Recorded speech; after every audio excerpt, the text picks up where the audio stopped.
Hi everyone, and thank you so much for having me here tonight. It feels like an important night for this community. It feels like it could really be the start of something big. I also wanted to start by acknowledging country, paying my respects to the Yorta Yorta people, particularly paying my respects to their elders, past and present. And even though I'm going to talk a little bit tonight about young people, I do want to start by talking about elders. Because I drove here today from Canberra through this beautiful farmland around Shepparton, and it got me thinking about my grandfather who recently passed away. He was a farmer all his life, and I wouldn't be here tonight if it wasn't for him, because he was the one that really taught me about the importance of our climate and the importance of our environment. I grew up in Newcastle, world's biggest coal export port, so I used to surf before school and I would see out on the horizon between 20 and 30 coal ships every morning. But every long weekend, every school holidays, my mum and dad would pack me and my sister up into the car and we'd go out and visit my grandparents on their property near Gunnedah, or my uncle's farm near Moree. And it was as a kid that my granddad taught me that you need three things to be a good farmer. You need good soil, you need enough water, and you need a stable climate. I remember sitting on his lap and him telling me water, soil, climate. And it was one of the earliest lessons that I learned as a kid about farming. And so I was really lucky as a little kid to understand that the environment wasn't just something over there that we go and visit on the weekend and look at because it's pretty. Actually, the environment is where we get our water and our food. It's part of us. And that's what my granddad taught me. But when I was about 14, my life changed because the drought got really bad in New South Wales and it started affecting my family's farms. My grandparents ended up losing their farm. And that was a really hard thing for me to go through and for the whole community to go through. And I think for city people, when they think about drought, they just think about higher fruit and veggie prices. But for people like you who come from regional Australia, we understand that drought means a lot more than just higher fruit and veggie prices. It means watching communities be absolutely decimated. It means, reading the news about farmers committing suicide. It means seeing families being torn apart. And so for me, seeing that around northwestern New South Wales at the exact same time that I was learning about climate change in school in my science class, it made me really pay attention, and it made me realise that climate change wasn't just about polar bears or turtles on the Great Barrier Reef. It was about the future of Australia, particularly our food security, and really the future of my generation. Are we going to have a country that is able to have those things that my granddad told me were so important? Water, good soil, stable climate. And so when I was 14, I was thinking about all of this and I was feeling pretty powerless, but I thought I'd just start where I was in school. So I set up a little group in my school. We called ourselves the Merewether Greenies. We offered free Tim Tams for people who came to our meetings. So we had really big meetings, not quite as big as this. We soon had opposition. We had a group of Year 11 boys set up called the Merewether Industrialists. I did grow up in Newcastle, there was a lot of coal around, but they didn't really do anything, they just put up posters. So we actually did a lot. We switched our school, we changed a lot of things in our school. We set up recycling, we set up composting, we revegetated the whole of school with native vegetation. We convinced our principal to set up a new official school sport called environmental activities, where we emptied the recycling bins and we did the composting. And also as part of that, we would write to politicians and business leaders and ask them to stop destroying the environment. And one of our first campaigns was to try and stop a new mine that was proposed 40 minutes north of our school. It was BHP, one of the biggest mining companies in the world. It's a long story, I won't tell you all of it, but we started that when I was 15, and by the time I had finished my final exams, and I was talking to some of the young people in the audience tonight who've got exams coming up later this year, by the time I finished my final school exams, we won that campaign. That mine didn't go ahead, and the area became a protected area managed by the traditional owners, by the Worimi people, which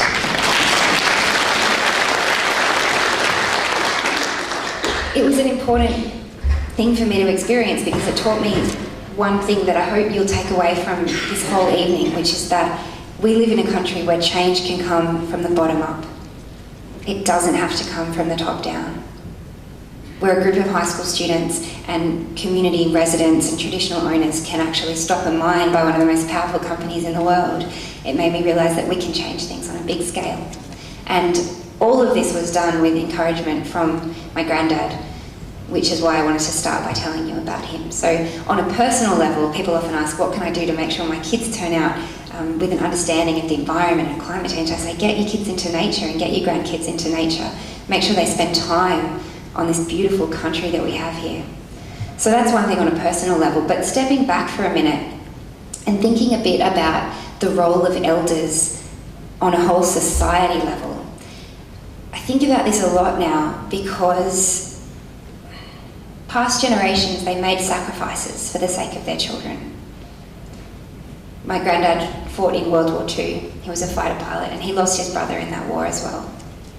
And the reason that they did that was so that his kids and his grandkids could grow up in a world free from Nazism and from fascism.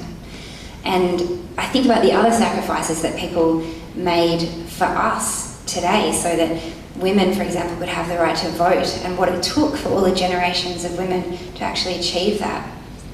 And all of the sacrifices that you've all made for your own kids and grandkids. It's what we do. It's kind of the nature of humanity. We make sacrifices so that the next generation can have a better life.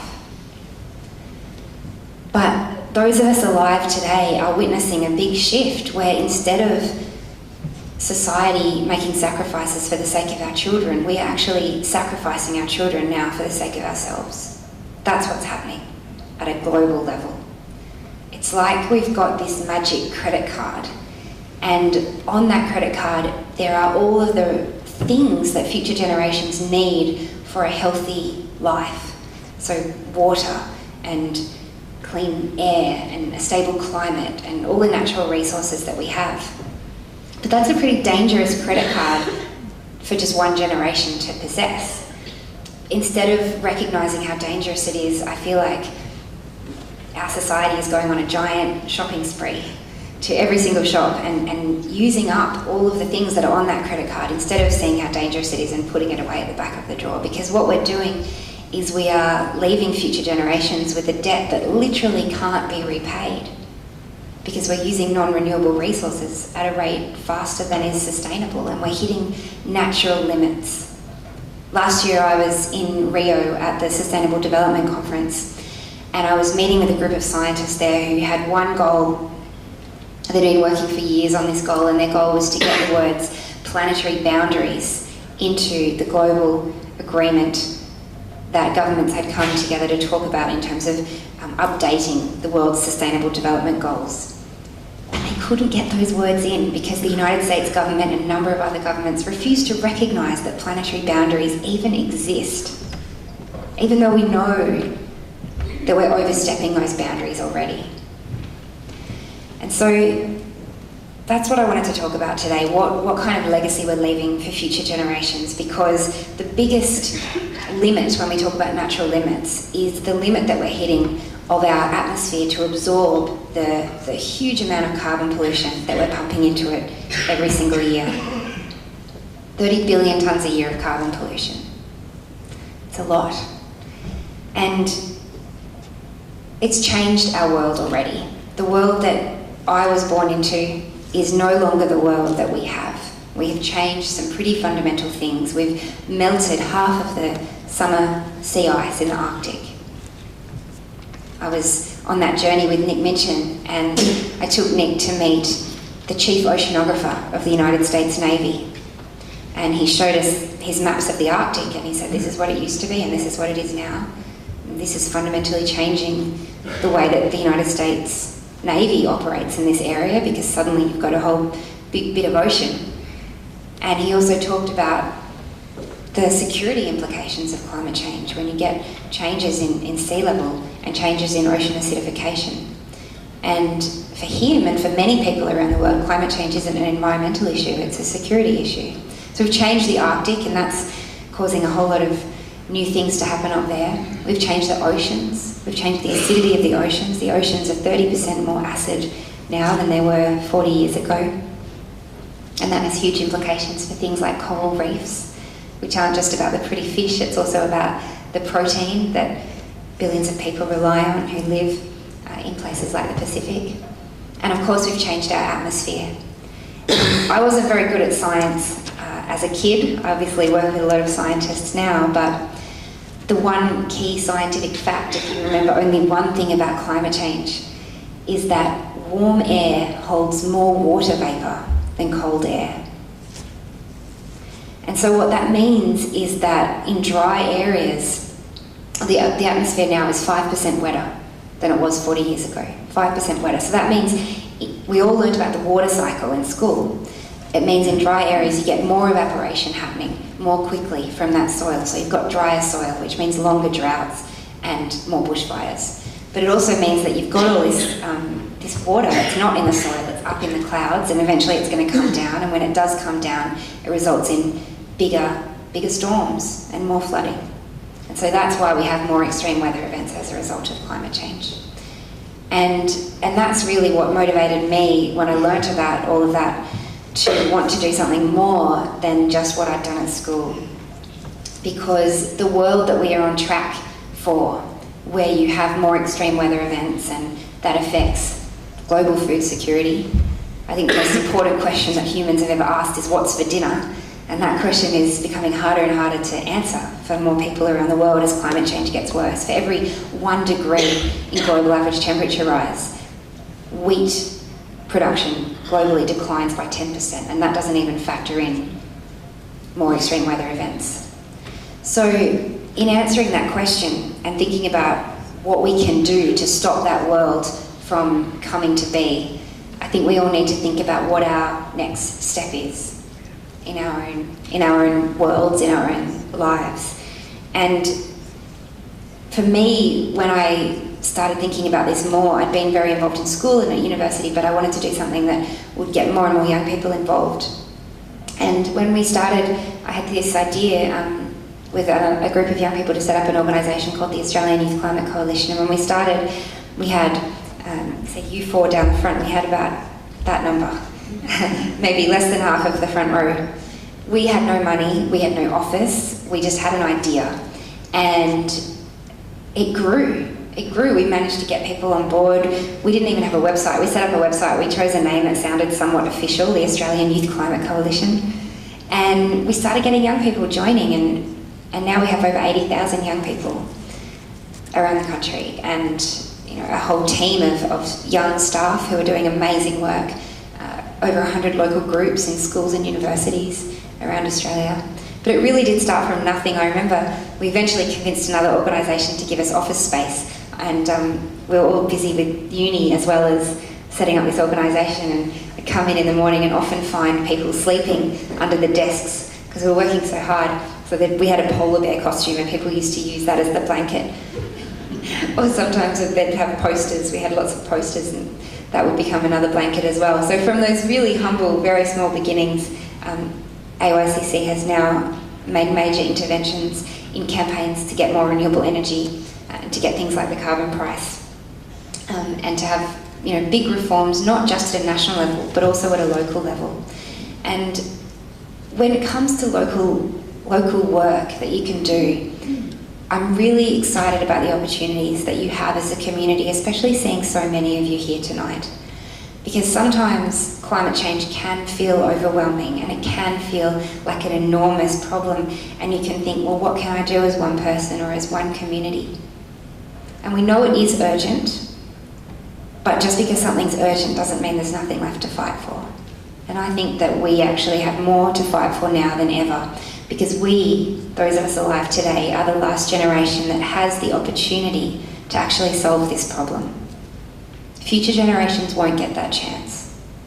And that is a huge responsibility for us, but it is also an exciting opportunity, because it means we can take risks, we can try new things, and we have the task of guiding our society and our economy through big changes that will result in a more sustainable economy and in avoiding climate catastrophe. So when I think about local things and what people can do and what your next step might be, I think about some of the people that I've met along my journey of working on climate change in a range of different fields. I sometimes think about Lindsay Suter, who was working at a council, one of the councils in Sydney, doing energy efficiency work, and she realised that there needed to be more action at a federal level on renewable energy. So she left her job, she stopped getting paid, and she set up an organisation called 100% Renewables, and it's doing amazing work linking with a number of other people, not just Lindsay, but a whole group of organisers who are linking all of the local climate action groups together to push for renewable energy, not just at a national level now, but also community energy projects. You'll probably be aware of the Hepburn Wind Farm in another part of regional Victoria down near Daylesford, and a whole other range of community renewable energy projects. There's over 60 communities now that want to set up community renewable projects, and I think that's a huge area of potential for this community as well. So I think about Lindsay, I think about a mum of 4 from the northern suburbs of Sydney, Natalie Isaacs, and Natalie had a business background and she learned about climate change and she wanted to put her entrepreneurial skills to use. So she set up an organisation called 1 Million Women, which brings together women to each cut a tonne of carbon pollution in their own lives, but link it together so that there's political pressure, so that we can say to our leaders, well, if we're doing it, you should get on with doing it as well. And I think about another friend of mine, Patrick Harps, who was working at the Exxon oil refinery in Melbourne, and he realised that climate change was not compatible with Exxon's business model.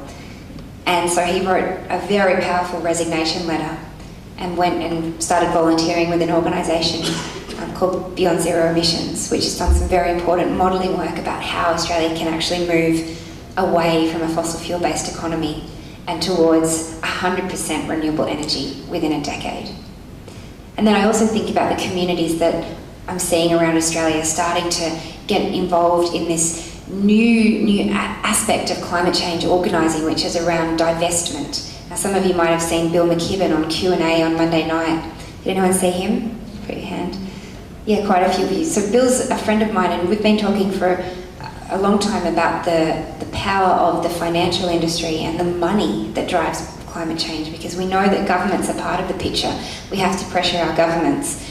But if we don't have an economy that actually invests in renewable energy and stops investing in fossil fuels, then we won't solve the problem either. So we're starting to see the Uniting Church in Australia has divested its savings from fossil fuel industries. We're starting to see campuses. I'm a lecturer at ANU in Canberra, and there's a group of students there who are working very hard to get the university to divest its funds from fossil fuels. And all around Australia, all around the world, we're starting to see this movement coming. So it'd be very interesting for you to think about your own superannuation funds, your own retirement savings, the council's retirement savings. Like, everyone has these funds of money that we put aside for a rainy day that are supposed to be there to invest for the long term.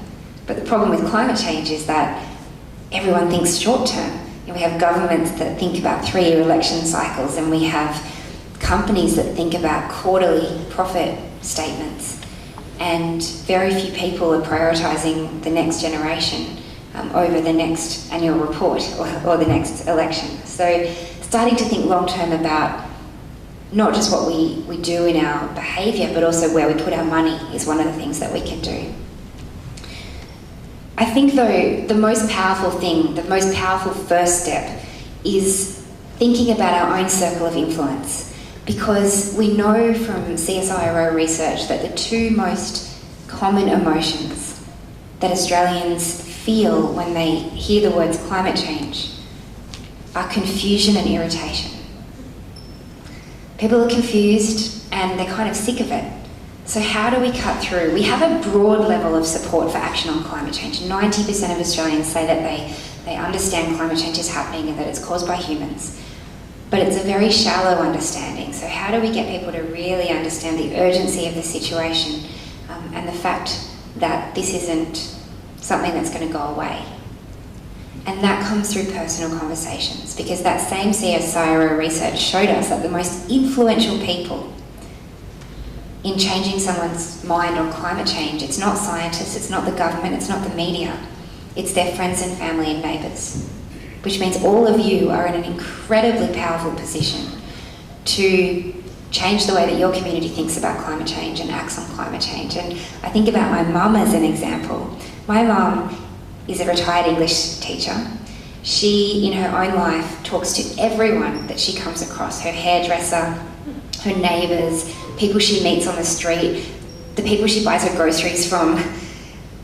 And over the course of time, she has changed probably more people's minds on climate change than me, because she's so embedded in her community and she just does it in such a gentle way. And she even went the other day and met with her local politician, and because she's a retired English teacher, she took a stack of reading for them to do and said, here's your homework. And I'll come back in a month and we'll talk about how you went with it.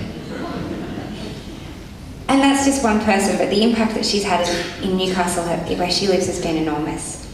So my message for you, and my 20 minutes is up now, but I just want to remind you that you don't need anything other than what you've already got to make a big difference on climate change. You don't need to be a CEO or have a fancy title or have a lot of money. You just need to have a voice and to use that voice. And I can't guarantee you that we're going to solve this in time, because the science is getting worse and worse.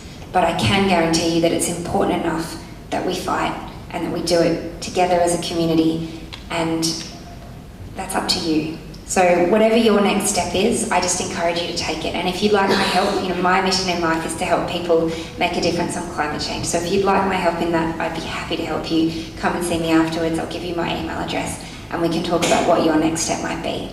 Thank you so much.